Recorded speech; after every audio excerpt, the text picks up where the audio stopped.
성경 역사 전체를 통하여서 하나님의 백성들에게 가장 어두운 시대가 언제냐라고 이야기하면 고르기가 힘들 것입니다. 왜냐하면 처음부터 끝까지 이스라엘 백성들은, 하나님의 백성들은 하나님께 어두운 삶을 살았기 때문입니다. 그래도 한번 꼽아보자면 사사기에 나온 상황이 아닐까 생각해 봅니다.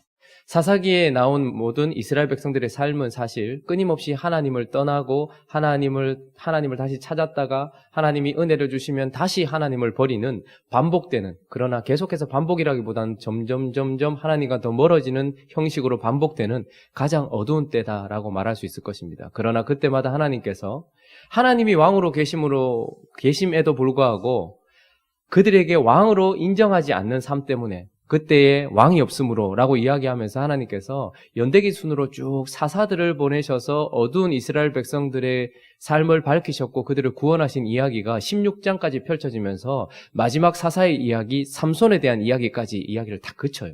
그러면 거기에서 이제 바로 넘어가도 괜찮을 것 같고 이야기를 끝내도 괜찮을 것 같은데 17장부터 두 가지 레위인과 관련된 에피소드를 우리에게 보여줍니다.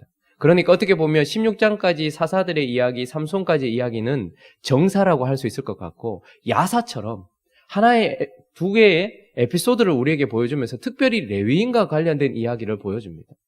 한 레위인, 젊은 레위인이 미가라는 집, 그러니까 우상을 숭배하고 하나님의 백성이라고 하지만 하나님과 상관없는 삶을 살고 있었던 부요한 집안에 제사장으로 들어가는, 선지자로 들어가는 이야기를 해줘요. 레위인은 하나님께서 배치해 놓으신 곳에서, 그러니까 그 도시가, 그리고 자기가 있는 곳의 상황에 따라서 먹고 사는 겁니다. 그래서 거기서 해야 될 일은 그곳에서 율법을 가르치고 하나님의 말씀을 가르쳐야 되는 자예요. 그런데 17장에 나오는 이 한 청년 레위인은 베들레헴 출신입니다. 그런데 그가 그 우거할 곳을 찾아다니다가 부요한 집 미가라는 집에 선지자로 들어가게 돼요. 제사장으로 들어가게 돼요. 레위인이, 그러니까 먹고 사는 문제 때문에 좀 더 잘 살고 싶어서 레위인으로서 해야 될 일을 어떻게 해요? 먹고 사는 문제로 연결시켜서 이것을 직업처럼 생각하였고, 아마 그 당시에 하나님을 떠났으니 하나님의 성전과 레위인들의 삶이 아마 어려웠을 거예요. 사람들이 헌금을 하지 않았겠죠. 하나님과 떠난 인생들 때문에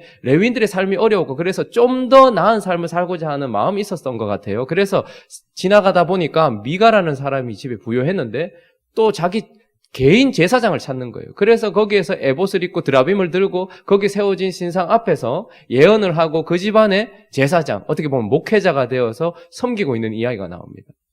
레위인들은 돈 때문에 움직여서는 절대 안 되는 자임에도 불구하고 그렇게 돈 때문에 움직이는 상황이 된 레위인들의 상황을 우리한테 보여주고, 그런데 단 지파가 자기 기업을 찾으러 가다가 이 미가의 집에 있는 레위인 선지자, 제사장을 본 거예요.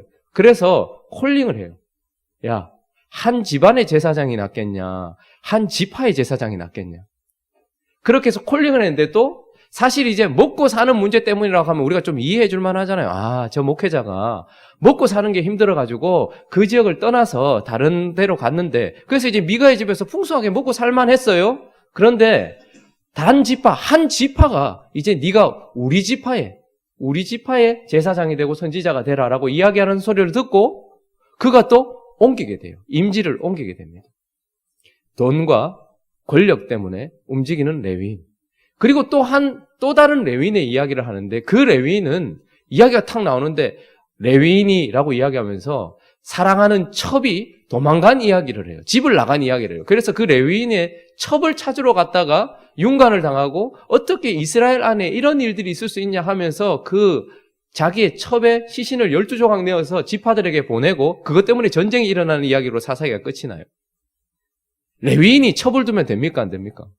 모든 사람이 안 되지만 특별히 레위인은, 목회자는 해야 될 일이 돈이나 권력 때문에 움직여서도 안 되고 하나님의 말씀을 자기가 있는 영역 속에서 말씀을 전해야 되는데, 지금 하나님께서 사사기 시대를 끝내면서 사사기 이야기를 통해서 왜 이렇게 사사기 시대가 어두웠는 줄 아느냐. 물론 그들이 하나님을 왕으로 인정하지 않았기 때문이다. 그러나 본질적인 문제는 그것이지만 피상적으로 드러나는 너희가 놓치지 말아야 될 문제 중에 하나는 하나님의 말씀을 가르쳐서 하나님께 나아가게 해야 될 목회자와 레위인들이 돈과 권력과 섹스에 빠져서 하나님의 뜻을 전하는 곳에서 떨어져 나갔고 그렇기 때문에 모든 이스라엘 백성들이 하나님과 멀어지게 되었다라는 것을 이야기해 주고 싶으셔서 이것은 사실 연대기순으로 17장부터는 언제부터다, 삼손 시대 이후부터다라고 하지 않고 사사기 시대 전반적으로 일어났던 문제들을 하나님께서 지적하시면서 사사기 시대를 마칩니다. 무슨 이야기를 하고 싶은 것일까요? 하나님의 백성들이 하나님과 멀어져서 결국 멸망당해야 될 상황까지 이르게 된 이유 중에 가장 큰 이유는 바로 선지자들이, 하나님의 말씀을 맡은 자들이 하나님의 백성들에게 말씀을 제대로 전하지 아니하고 그들의 본분을 지키지 않은 것, 그것 때문에 하나님과 멀어졌다라고 이야기를 합니다. 오늘 이제 북이스라엘도 망하고 남유다가 풍전등화, 이제 곧 멸망하게 될 시점에 하나님께서 그 원인을 또한 예레미야를 통해서 얘기하시면서 9절에 보니까 선지자들에 대한 말씀이라라고 이야기를 합니다. 그래서 이 시대에도 결국 망해야 될 만큼 하나님과 멀어지게 된 이유 중에 가장 큰 이유는 무엇이냐면 선지자들이 하나님의 말씀을 제대로 전하지 않고 이스라엘 백성들의 삶을 하나님께로 옮기지 못했다. 이것을 지적하고 있는 것입니다. 자, 그러면 이제 멸망이 눈앞에 있는 상황 가운데서 지금 이 북이스라엘은 벌써 망했고 남유다도 지금 곧 멸망할 위기 앞에서 수많은 사람들, 특별히 선지자들이 없었던 게 문제가 아니라 선지자들이 차고 넘쳤는데 그들이 이렇게도 예언하고 저렇게도 예언하는 거예요. 이렇게도 설교하고 저렇게도 설교하는데 그런데 내용이 딱 갈라져요. 소수이긴 한데 어떤 선지자들은 망한다. 우리가 바벨론에게 항복을 해야 되고 하나님께 돌아가야 된다. 지금 우리는 평안이 아니다. 라고 이야기를. 그런데 대부분의 인기 있는 선지자들과 권위 있는 선지자들은 아니다. 하나님이 우리를 건져주실 것이다. 우리는 하나님의 백성 아니냐. 우리가 물론 잘못 살았지만 그렇지만 하나님은 우리를 건져주실 것이다. 저 개같은 이방인인 바벨론이 어떻게 우리를 칠 수 있으며 성전을 무너뜨릴 수 있냐. 저 선지자들이 틀렸다라고 이야기를. 그런데 누가 봐도 다 똑같이 경건해 보이고 누가 봐도 선지자고 누가 봐도 다 자기들이 하나님께 말씀을 받았다라고 이야기하고 직분도 선지자니 어떻게 구별하냔 말이에요. 이 사람이 하는 말을 따라가야 될지 저 사람이 하는 말을 따라가야 될지 잘 구분이 안 간단 말입니다. 도대체 어떤 선지자의 말을 들어야 될까? 우리 눈으로 보면 둘 다 선지자의 옷을 입고 있어요. 두 부류 다. 둘 다 하나님께 말씀을 받았대요. 그런데 둘 다 일리가 있어요. 자, 어떤 말을 들어야 될까? 이런 상황이 있는 것이죠. 이런 상황 가운데서 어떻게 선지자들을 구별할 수 있는가에 대한 힌트를 오늘 본문이 좀 보여주고 있는데요. 하나님과 멀어지게 했던 거짓 선지자들의 특징을 우리가 한번 살펴보면 첫째는 그 삶의 열매로 알 수 있습니다. 예수님도 동일한 얘기를 하셨습니다. 그 사람이 무슨 이야기를 하냐? 이것보다 더 중요한 것은 그 사람의 삶이 어디로 엎어지느냐? 그 사람의 삶의 열매가 어떠냐인데 오늘 14절 한번 읽어볼까요? 14절 자 다시 읽습니다. 시작. 내가 예루살렘 선지자 가운데도 가증한 일을 보았나니 그들은 간음을 행하며 거짓을 말하며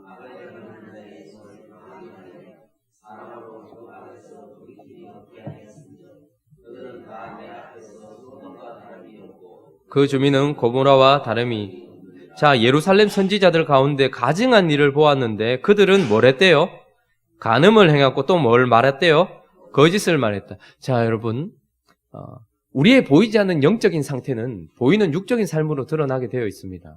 그래서 하나님과의 관계는 고스란히 우리가 하나님과 어떤 관계냐 하는 것은 우리의 삶 속에 특징적으로 드러나요. 우리는 우리의 신랑 되신 하나님을 버린 영적인 간음을 한 죄를 가지고 있습니다.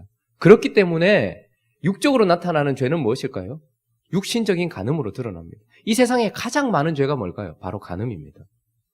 육신적 간음을 하는 거예요.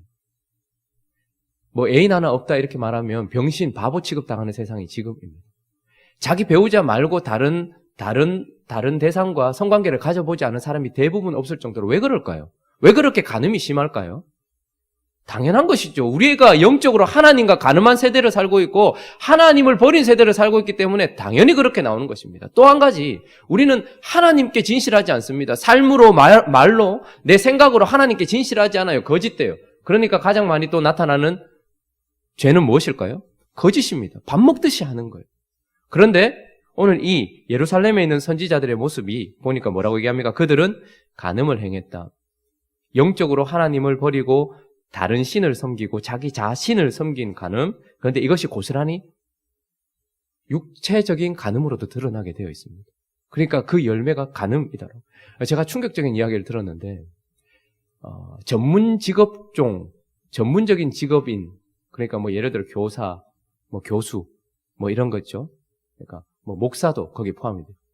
그런데 그 전문적인 직업종 중에 성폭행, 간음과, 지금 이제 간음이라는 제가 사라졌지만 우리가 없어졌잖아요. 그렇지만 어쨌든 그 성과 관련된 범죄가 1위가 누구냐 하니까 그 전문직 중에 누군지 아십니까?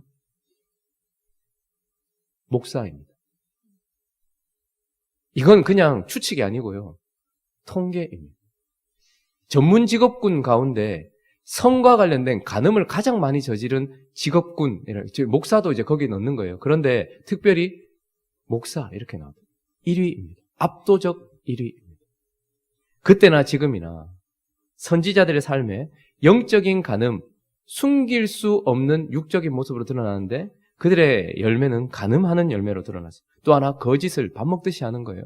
하나님 앞에서 예, 아멘 하지만 하나님 앞에서 거짓되게 살았던 모습은 고스란히 사람들에게 거짓을 말하는 것으로, 진실로 드러나야 될 우리의 삶이 거짓을 말하는 것으로 드러나는 거예요. 그래서 이 사람이 진짜 선지자인가 거짓 선지자인가를 구별하는 첫 번째 덕목 중에 하나는 바로 그 사람의 열매를 보는 것입니다. 그래서 그 사람이 지금 영적인 상태가 어떠한가. 참 감사하게 인터넷도 발달하고 또 매체가 발달해서 참 우리에게 많은 뉴스들을, 충격을 이제 빠뜨리게 하는 뉴스들이 많아요. 근데 정말로 성장하고 이 큰 일을 해놓은 어떤 그런 목회자들이 말도 안 되게 마치 연예인 스캔들 터지듯이 그렇게 툭툭 터지는 것들을 우리는 보게 됩니다. 그가 어떤 설교를 해서 누가 감동을 받고 어떻게 됐는가, 이게 중요한 게 아니고 그 사람의 열매를 보면 그 사람이 거짓 선지자인가 참 선지자인가를 좀 알 수 있습니다. 또 하나는 그가 전하는 메시지의 내용에도 조금 힌트할 수 있는 부분들이 있습니다. 오늘 16절 한번 읽어볼까요? 자, 16절 시작.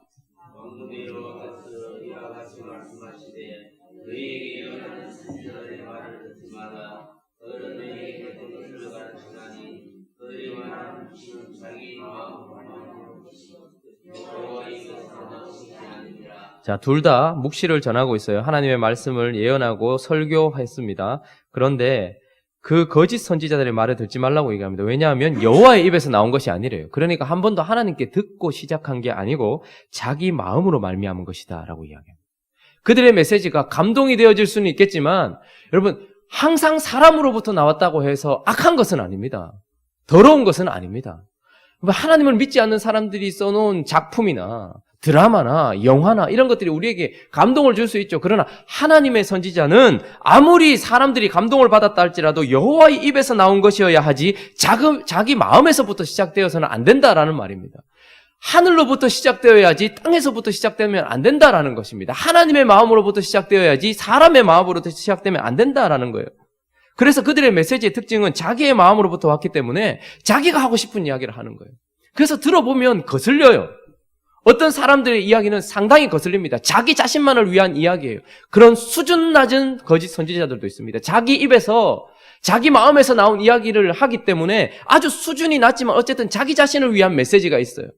딱 보면 거짓인 것도 표시나고 딱 보면 저건 사람의 마음에서부터 왔다라는 표시가 나기도 합니다. 그러나 좀 더 고차원적인 선지자들은 17절에 보면 항상 그들이 나를 멸시하는 자에게 이르기를 너희가 평안하니라. 그러니까 지금 하나님 앞에 책망을 받아야 되고 교정을 받아야 될 사람들을 향해서 너희가 평안할 것이다. 그들이 이야기하면서 이게 여호와의 말씀이다라고 설교를 하고, 또 자기 마음이 완악한 대로 행하는 모든 사람들, 그래서 하나님께 돌이켜야 될 사람들에게 이르기를 재앙이 너에게 임하지 아니하리라라고 말한다고 얘기하면서 거짓 선지자의 메시지가 자기 마음으로부터 왔기 때문에 또 하나의 특징은 자기가 하고 싶은 이야기도 하지만 성도들이, 청중들이 듣고 싶은 이야기를 해주는 것입니다. 그래서 그들은 하나님을 살피지 않습니다. 하나님의 마음을 살피거나 하나님의 생각을 살피지 않고 하나님의 묵시를 살피지 않고 사람들을 살펴요. 그래서 사람들이 뭐가 필요한지를 잘 살펴보았다가 그 사람들에게 필요하다, 그 사람들이 듣고 싶다 하는 메시지를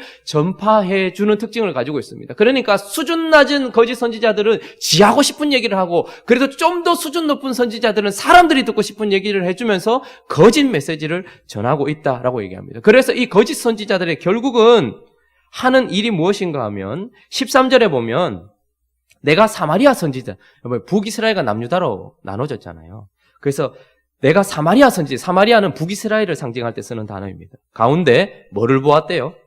우매함을 보았대요. 그러니까 북이스라엘은 처음부터 진리가 없었어요. 제사장 아닌 사람들을 세웠고 절기도 날짜를 바꿨고, 그래서 아예 두 금 신상을 만들어 놓고 소 신상을 만들어 놓고 거기 이게 하나님이다라고 얘기하면서 거기에서 단과 베델에서 제사를 지내게 했죠. 그러니까 거기는 처음부터 진리가 없었어요. 그래서 그들은 우매했어요. 그래서 그들은 바알을 의지하고 예언하여 내 백성 이스라엘을 어떻게 하겠대요? 그릇되게 하였다라고 얘기합니다. 그러니까 처음부터 진리를 담지 않고 있었던, 처음부터 하나님이 말씀하신 내용을 담지 않고 있었던 북이스라엘은 하나님의 백성들을 그릇된 길로, 아예 처음부터 잘못된 길로 가게 만들었단 말이에요. 그런데 14절은 뭐라고 얘기합니까? 예루살렘 선지자들, 그러니까 남유다에 있었던 선지자들. 근데 이들은 더 악하다라고 얘기하면서 그들은 우매하지 않고 뭐라고 얘기합니까? 가증하다라고 이야기하면서 악을 행하는 자의 손을 강하게 하여 사람으로 그 악에서 뭐 하지 못하게 돌이킴이 없게 하였다라고 얘기합니다. 교회예요. 진리는 가지고 있습니다. 그런데 교회 안에서 제대로 된 하나님의 말씀을 선포해서 하나님께로 돌아가야 되게 돌이키게 만들어야 되는데 그들은 어떻게 합니까? 여전히 하나님 앞에 바르게 살지 못하는 자들을 향해서 평안을 선포해주고 그들이 하나님께로 돌이키지 못하도록 제대로 된 진리를 선포하지 않고 거짓을 선포해서 그들이 결국은 아예 북이스라엘은 잘못된 길을 잘못 갔단 말입니다. 그런데 남유다는 진리는 가지고 있어서 길은 바로 들어선 것 같은데 하나님께 나아가지 못하도록 만들고 어떻게 하는 거예요? 계속 하나님께 돌이키지 못하게 만들고 죄를 향해서 돌아가게 만드는 거예요. 그렇게 했다라고 이야기를 합니다. 지금 이 시대도 마찬가지입니다. 우리가 정통이라고 여기지 않는 이단들, 어떻게 보면 북이스라엘의 선지자 같아요. 처음부터 그들은 아니에요. 잘못된 진리를 가르쳐서 이단에 빠지면 아예 바른 길로 가지 못합니다. 그릇된 길로 가요. 그런데 교회 안에가 더 문제다라고 하나님은 말씀하십니다. 그들은 하나님의 백성들이 하나님께 악행을 저지르고 바른 길을 가지 않는데도 돌이키게 하려고 그 말씀을 제대로 선포해서 그들을 책망하거나 그들을 교정하지 아니하고 돌아서지 못하도록 계속해서 내버려 두는 특징을 가지고 있다라고 이야기를 하고 있는 것입니다. 자, 그러면 진짜 선지자는 어떤 자인가? 오늘 9절 말씀 보면 여러분 9절에서 선지자들에 대한 말씀이라 라고 이렇게 시작을 하죠. 그리고 나서 그 이후부터 다 빼고 10절 바로 넘어가면 어떨까요? 이 땅에 가늠하는 자가 가득하도다 라고 바로 넘어가도 될 텐데, 근데 하나님께서 진짜 선지자인 이 예레미야가 하나님의 말씀을 받았을 때 그 사람의 상태를 우리에게 보여주는데, 읽어볼까요? 시작. 선지자들에 대한 말씀이라. 내 마음이 상하며 내 모든 뼈가 떨리며 내가 취한 사람 같으며 포도주에 잡힌 사람 같으니 이는 여호와와 그 거룩한 말씀 때문이라. 자, 진짜 선지자의 특징은 하나님의 임재 앞에 섰다라는 특징을 가지고 있습니다. 그래서 마음이 상하고 뼈가 떨리고 정신을 잃을 만큼 하나님의 임재에 취해 있었던 사람이다라고 얘기합니다. 그래서 그가 떨린 이유는 첫 번째, 이는 여호와 때문이었습니다. 22절도 보면 그들이 만일 나의 회의에 참여하였더라면 이렇게 얘기합니다. 18절에 한번 보십시오. 누가 여호와의 회의에 참여하여 그 말을 알아들었으며 누가 귀를 기울여 그 말을 들었느냐. 근데 진짜 선지자는 기도로 혹은 말씀 앞에 섬으로 말미암아 하나님의 임재를 진짜 경험한 사람입니다. 그래서 떨 줄 아는 사람이에요. 정말로 두려워할 줄 아는 사람입니다. 왜요? 하나님을 진짜 만났기 때문에, 하나님 앞에 진짜 섰기 때문에, 하나님의 천상회의에 들어가서 기도를 통하여서 혹은 말씀을 통하여서 하나님의 메시지를 진짜 들었기 때문에 그는 그것이 자기에게 적용이 된 거예요. 그렇기 때문에 떨림이 있고 그 내용이, 그리고 여호와와 그 거룩한 말씀 때문이라. 지금 선지자들이 간음하고 있다는 이야기, 곧 남유다도 북이스라엘처럼 멸망할 것이라는 이 이야기가 실제로 믿어진 사람이었던 거예요. 그렇기 때문에 떨렸던 것입니다. 그렇기 때문에 두려움이 있었던 것이에요. 경외함이 있었다라는 것입니다. 진짜 선지자는 그 말씀이 먼저 자기에게 적용되어서 떨 줄 알고 하나님의 임재 앞에 서 있어서 그 내용을 들음으로 말미암아서 그것이 그 사람에게 적용된 사람이다라고 얘기하고, 또 하나 진짜 선지자의 특징은 22절을 읽습니다. 자, 시작.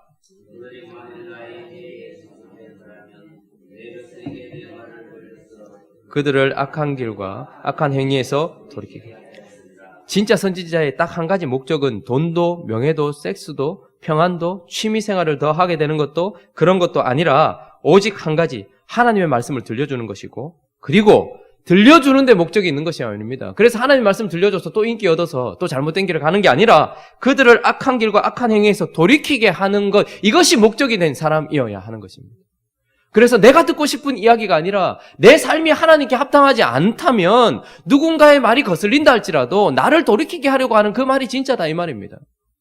그러니까 그 말 전에 먼저 뭐가 있는 거예요? 삶이 있는 거예요. 저 사람은 하나님 앞에 떨 줄 알고 두려워할 줄 알고 마지막 시대를 살아가는 삶으로서의 어떤 모습이 드러나고, 그리고 그의 메시지는 하나님께로 돌아가게 만드는 거예요. 뭐 복을 받고 이 땅에서 더하고 이런 것이 아니고, 혹은 괜찮다 이런 것이 아니라 하나님께로 돌이키게 하려고 하는 내용을 담고 있는가? 하나님께서 하신 말씀의 내용을 담고 있는가?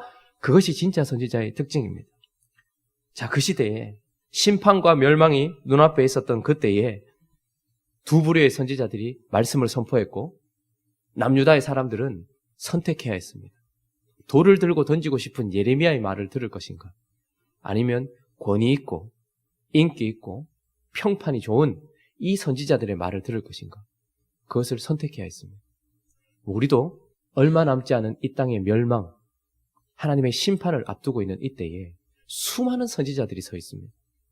어떤 말씀을, 어떤 선지자를 내가 정말 따라가야 할 것인가를 선택해야 되는 상황 가운데 있습니다. 잘 분별하십시오. 분별하지 않고 무엇인가를 따라갔다라고 핑계댈 수 없도록 하나님께서는 우리에게 말씀을 해주셨습니다. 그러므로 진짜 하나님 앞에 떨 줄 알고 진짜 하나님 앞으로 오직 이 백성이 하나님께 돌아가게 만드는 목적을 가지고서 선포하는 메시지가 이 땅 가운데 풍성하게 선포가 되고, 그래서 그 메시지로 말미암아서 우리 모든 사람들이 하나님께로 나아가고, 특별히 행복한 우리 교회가 그렇게 하나님을 떠나지 않는 교회가 되기를 예수 그리스도의 이름으로 축원합니다. 우리 같이 한번 말씀을 놓고 기도하겠습니다. 멸망을 앞두고 있는 남유다의 사람들은 위기입니다. 우리는 예레미야를 읽으면서 남유다 사람들이 위기라고 생각하지만 지금 이제 천상에서 영원한 평안을 누리고 있는 그들은 우리가 위기라고 말할 것입니다. 거짓 메시지들이, 거짓 선지자들이 판을 치고 있는 이때에 분별할 수 있는 은혜를 허락하여 주시옵시고, 바르게 된 메시지를 따라가서 주님 따라가는 우리 행복한 우리 교회가 될 수 있게 해달라고, 우리 자신을 위해서, 그리고 우리 가정을 위해서, 그리고 각자의 기도 제목들을 가지고 함께 기도하며 나가도록 하겠습니다. 기도하겠습니다.